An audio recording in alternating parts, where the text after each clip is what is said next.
All right, welcome to Shell Energy Stadium. I'm Glenn Davis. Alongside me in the booth here, Justin Finger. We're going to get you set up for the Houston Dynamo and the Portland Timbers here tonight.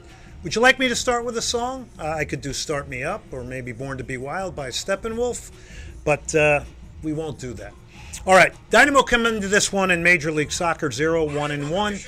Portland Timbers at 2-0-1, 7 points. Maybe the hottest team right now in Major League Soccer. I've watched all three of their games so far, and they are really a dangerous transition team. We'll get into that a little bit more. By the way, if you remember last year, the Houston Dynamo at the end of the season pasted Portland 5-0 and 3-1. They scored 8 goals against this team, who really struggled defensively last year. If you got any thoughts, any comments, feel free to type them in. Questions, we'll take those as well, and you can subscribe to the channel. So the Dynamo are looking for their first MLS win as they are 0-1-1 here. And we're not used to seeing the Dynamo not get results here at home. Fourth in the West last year, 14-9-11, 51 points. And, of course, Portland missed the playoffs. All right, Ben Olsen, 46 years of age, led the Dynamo to the fourth place finish. Here's what he puts out tonight, and I can simply say this. It's exactly the same as their last match against the Columbus Crew in the CONCACAF Champions League. And it looks like this. Steve Clark, Franco Escobar, Ethan Bartlow, Eric Sviatchenko has not made it back yet. And in fact, Sviatchenko is not even on the bench today. So that's not good for the Dynamo. Griffin Dorsey, Mikael. Dorsey will be the right back. Mikael, the left center back. And of course, you'll get Escobar on the left side. In midfield, it's Artur in the 6. And then you've got Gregus, Artur going to kind of hold it down. You got Coco. You got Aliou out on the left, and then playing with kind of false nines with withdrawn forwards, whatever you want to call it. Amin Bassi. And, of course, along with Amin Bassi, it'll be Sebastian Kowalczyk. The Dynamo have only scored 5 goals in 6 games. So goal scoring, chance creation becomes an issue. And in the last 2 games against Columbus in CONCACAF, only conjured up 5 shots on goal in 2 games. It's not enough. The Dynamo certainly are going to have to find ways to score goals. It seems like the same question we asked at the beginning of last year. All right, Justin. Question. So you kind of answered this a little bit, but what is Ben Olsen trying to achieve with this lineup? No, I didn't answer it. So, you know, with Amin Bassi and Sebastian Kowalczyk playing higher up the field, they will not play deep enough to occupy center backs. That's not what they want. The Dynamo want to have happen. So they want them to pull off those center backs. They want to be a target with their feet, and they want to be guys that if they can hit their feet, they can hold the ball, get turned, combined a little, then that'll give the opportunity to Griffin Dorsey to get forward on the right side and get in front of the ball. Same thing with Aliou on the left. Aliou did that well against Columbus. So basically, they're guys that are going to hold the ball, and then the Dynamo are going to have a lot of people willing to do the running to get in front of the ball to then be the targets. Now, once they pick one of them out, they've got to turn and support from behind. So that's really kind of what they're hoping to do in a nutshell. Now, they'll still try to get Griffin Dorsey forward on the right-hand side. I think Franco Escobar will pick and choose his moments as well. But that's really what you want out of Bassi and Kowalczyk. Now, what does that say if you're Gabe Siegel? You know, he's probably thinking, hey, I'm a number 9. I want to be a number 9. I want to occupy center backs. He's on the bench tonight here, but the Dynamo are very thin at the striker position. Good news is, though, Sebastian Ferreira, Ben Olsen said in the press conference the other day that Sebastian Ferreira, 2 weeks away. Now, that could mean a lot of things because we don't know what's going to happen in the next 2 weeks, right? How are the Dynamo different without Hector Herrera? Whew. Different in every facet of the game. I mean, leadership that void has to be filled. I think that's Coco. Their possession game is not quite as good. They don't have that great combination play around the box. And a lot of times, people's games are elevated when Hector's out there. That's the type of guy he was. That season he had last year, to me, was an MVP season. He could have won it if the Dynamo maybe went slightly farther than Cincinnati or Luciano Acosta. But he was a great MVP as well. But Hector was spectacular last year. I think one of the best kept sports stories in Houston was Hector Herrera last year for the Houston Dynamo. Now, can he return and produce that type of, an impact this year? I think that's a big question. We do have a comment. Dylan Shemelrock, forgive me if I said that wrong. Hi, Dylan. Glenn, I don't want to call this a must-win. It's early, but is this a game that Dynamo have to get a result given how 5 to 6 games to start the season are at home, and it feels like a result is huge right now? In Major League Soccer, and this is a good question, thank you for that. In Major League Soccer, look, you have time to correct things. We learned that with the Dynamo last year. But that said, I think the bar was set higher last year, right? The bar is higher, and that's come from Pat Onstad. That's come from Ben Olsen. Yes, they've had injury problems. Yes, they've had a lot of things happening. But, in this league, and I think in this market, Dynamo need a win tonight, right? You're going on the road to Colorado at altitude in the next game. So I think, I don't know about a must-win. I don't think there's such a thing as a must-win in the first half of Major League Soccer seasons. But if you want to keep momentum going, I think you need a result tonight. You got to find a way, and it's all about scoring goals. It's all about chance creation, and I think this remains a big issue for the Dynamo. They just don't have that singular player that you can say, wow, we can depend on this guy to produce a goal. A Cucho, a Chicho Arango, a Dennis Bawanga. We don't have that guy. And I think if we had that player, then it takes pressure off players like Aliou and some of the others who are going to be dependent upon to score goals. What do you think of the signing of Latif Blessing? I think good. Ben Olsen made it very clear. Squad player, versatile, can play a variety of positions, can play in the interior midfield, can play as an 8, can play as a 10. If he's got the form of LAFC, I like it because he does take people on, and I think sometimes the Dynamo are a little hesitant in the attacking third to pick up a ball, run at people, not be afraid to lose it, draw fouls, make things happen. They need a little bit more of that. He might be able to provide that, but he doesn't have the huge history of scoring goals. And I think, when some Dynamo fans don't like this signing, it's because they want a goal scorer. I think he's a very, very good player. I think he's going to help the Dynamo. But the bottom line is you got to score goals. One more question, and we'll get into Portland's lineup. Yeah, we better. From Vicente. Portland has scored 8 goals in 3 games. How does that affect the Dynamo's defense and their approach to the game?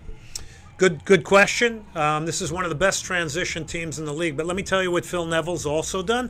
Phil Neville has added a bit more of a pressing game now and a little bit better possession game. It's a small wrinkle, but it makes them different.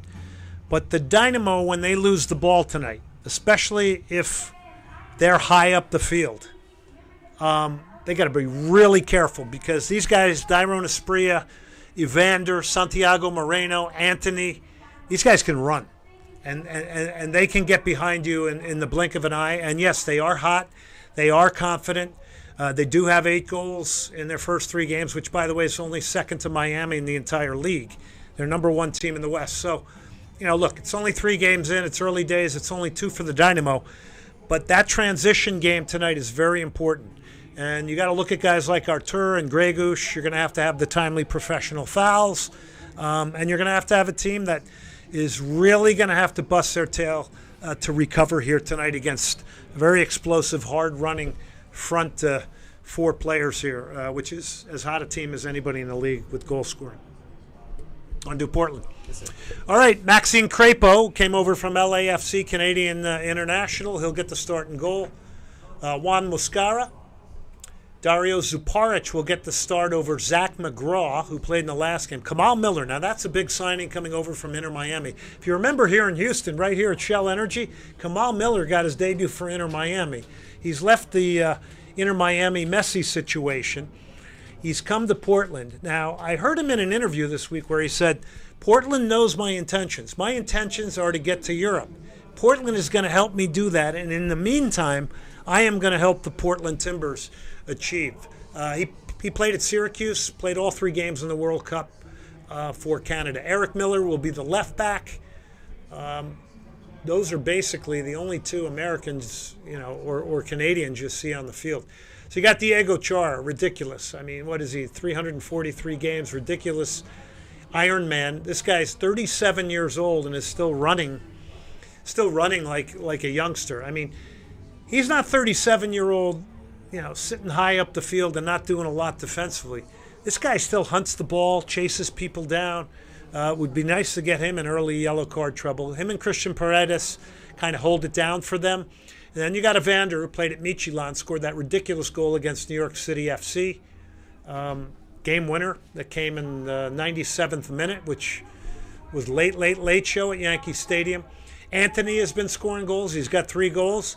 You got Santiago Moreno, who's definitely a guy out wide that's a setup man. Portland and Phil Neville want a little bit more out of him when it comes to setting people up.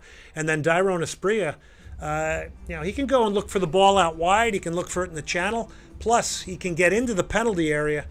Big, strong, powerful, has really matured in MLS. There was a time Portland was not sure they were going to keep him, and now he's a key piece to the Portland Timbers. So, little wrinkle for Phil Neville.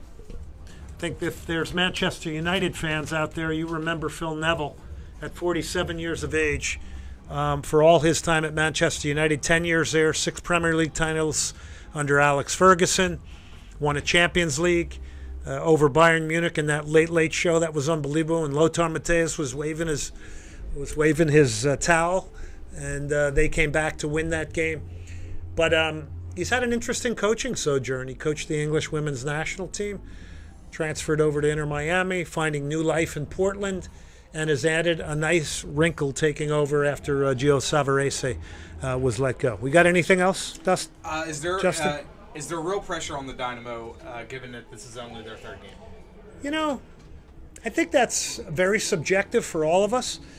I would just start with, is there real pressure in MLS? I don't think there is, because there's not consequences for this. If you're in the Premier League and you don't win a couple of your first games and you're one of the top teams, you're not going to win the Premier League title. That's promotion, relegation. I don't need to open that whole box. I think you have time to figure it out in this league, but I think there should be pressure. I wish we had more pressure in this market. I know the Dynamo coaches, the players put it on themselves, but they need the help from the media. They need the help from the fans. Real pressure? I think there should be pressure every single game. Pressure brings out the best in all of us, including commentators like me. Anything else? Got a couple more questions to throw your way, but I will say, I'm going to piggyback off this too. Yeah. Be sure to like, subscribe, share. Yes. Share this so we can get this to grow. This is the only post-game show.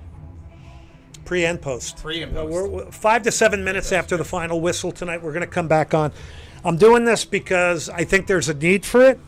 The only way we know there's a need for it. What the heck? This is a bad hair day.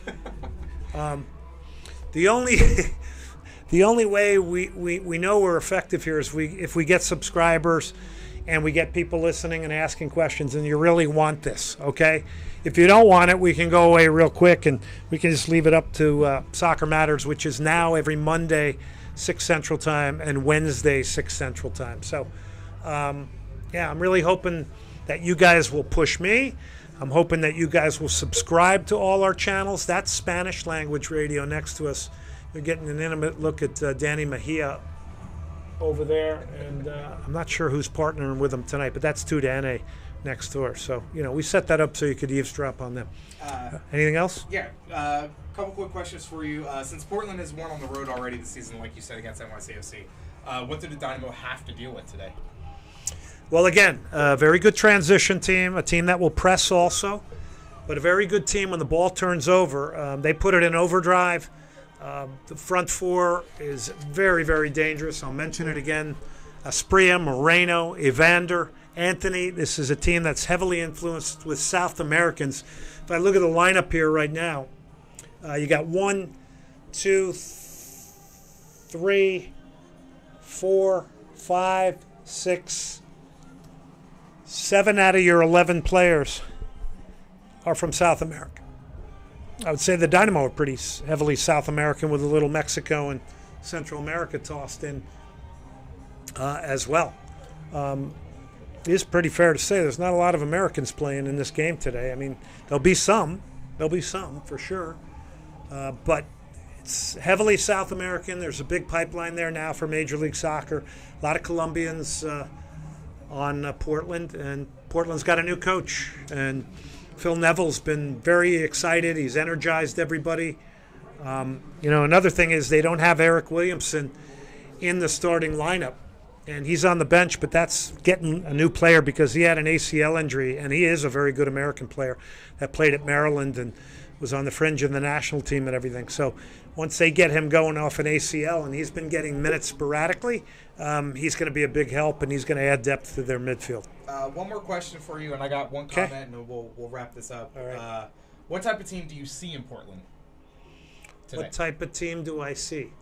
I think they'll come out aggressive. I think they did that at New York, although, when you watch a game from Yankee Stadium and it's in that box, it's really hard to make judgment of teams, right? Because there's little time and space. They found a way to win there, though, which was pretty spectacular. But like I said, they can hurt you in a couple ways. They can press, they can repress. There's a little bit more of that in Portland now, and they can hit you in transition on the counterattack. So the Dynamo have to be very, very good tonight when the ball turns over. That 1, 2, 3 seconds when the ball turns over, when it comes to getting pressure on it, good defensive starting positions, and great reaction added with a little salt and pepper of professional fouling today, you got to slow them down because they can, once they get running, they're tough. One more question from Dylan, and see what you got. What do you make of the new DP signing for Portland? I know he's not playing tonight, but in a competitive Western Conference, it's a team I believe won't be struggling late in the season like last year. Who is it? Give us a name. Dylan, you got the name. We're both. I'm drawing a blank. Who are they talking about? I'm just looking here. I don't know why I missed that one, but we'll try to come up with the name. I'm gonna look really quick. Let's go. Squad. I mean, Evander came over from FC Midtjylland. He's a DP. He's their danger man. He's their playmaker. Can also score goals. You'll remember last year when the Dynamo blew out Portland here 5-0, Evander walked around like he didn't want to play. I remember that distinctively from this booth that I'm in here right now. And by the way, the Dynamo are out warming up, so is Portland. It's a rare visit from Phil Neville. But Evander, I don't know if you're talking about Evander, but Evander, exceptional player, great talent. We're going to track tonight during our call. By the way, if you want to hear my call, it's on the local call on Rodriguez. Apple. What's that? Rodriguez. Oh, Rodriguez, I'm sorry. Yeah, I think a good signing for them. Comes over from Club America. Yeah, absolutely. I think he can help them. No question. Very good technical player. Yeah, I mean, it's going to be all about the adaptation to Major League Soccer. We've seen people sink and swim.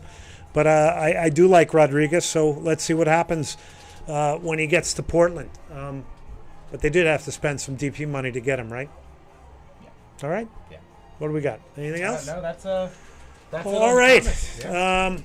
Two good players to keep an eye on tonight. The work of Diego Char and Artur, conversely for the Dynamo. You're going to see Griffin Dorsey powering forward on the right side. We'll see if Eric Miller and Diego Char can contain him, because I think people are picking up on what Griffin Dorsey does. All right, if you want my call, you go to Apple, you hit local call. If you don't, you listen to the other pairing on that game. I appreciate you guys with all the questions. Great ones there. And let's keep it rolling after the game. I'd love to connect with you again. Let's get a lot of opinions as well tonight after we watch the 90 minutes, all right? So I hope you like this. If you do like it, though, you got to let me know.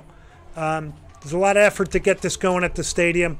I don't mind the effort, but I definitely want it to connect with people, help the radio show, and help keep Soccer Talk going, all right? It doesn't work without you, okay? It's boring just listening to me. All right, that'll do it. Justin Finger, Glenn Davis, Shell Energy Stadium. Don't forget, hit me up on Twitter, at Glenn Davis Sock, at Soccer Matters GD. Instagram, at Glenn Davis Sock, at Soccer Matters GD. YouTube, Soccer Matters. Facebook, Soccer Matters. And, man, that's a lot of shameless promotion. All right, thanks.